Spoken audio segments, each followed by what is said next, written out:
লক্ষ্মীপুরে যাদব মহাসভার প্রতিষ্ঠা বার্ষিকী ও কৃতি ছাত্রছাত্রীদের সংবর্ধনা। কাছাড় জেলার লক্ষ্মীপুরে যাদব মহাসভার তৃতীয় প্রতিষ্ঠা বার্ষিকী উপলক্ষে বুধবার বিন্নাকান্দি ঘাটস্থিত সাউথ বোরাক কমিউনিটি হলে এক অনুষ্ঠানের আয়োজন করা হয়।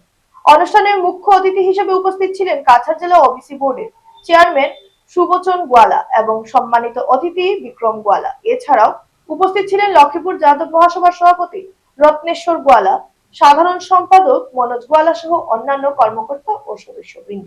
অনুষ্ঠানে বক্তারা যাদব মহাসভার লক্ষ্য উদ্দেশ্য তুলে ধরে সমাজের ঐক্য, উন্নয়ন এবং শিক্ষার প্রসারের উপর গুরুত্বারোপ করেন।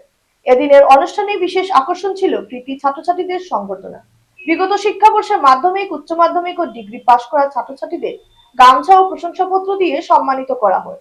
পাশাপাশি মহাসভার বিভিন্ন ইউনিটের কর্মকর্তাদেরও সংবর্ধনা প্রদান করা হয়। অনুষ্ঠানে উপস্থিতদের মধ্যে उत्साह और उद्दीपना लक्ष्य करा जाए। यादव महासभा की लखीपुर प्रखंड की आज तीसरी सम्मेलन है, यादव सम्मेलन। इस सम्मेलन में करीब हजारों लोग एकत्रित हुए और इस सम्मेलन को सफल बनाने में सब कोई सहयोगिता किए।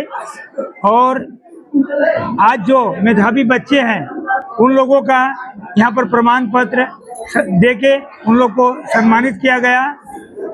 यादव महासभा की तरफ से उन लोग को सम्मानित किया गया और जितना उपस्थित सभी को सम्मानित किया गया।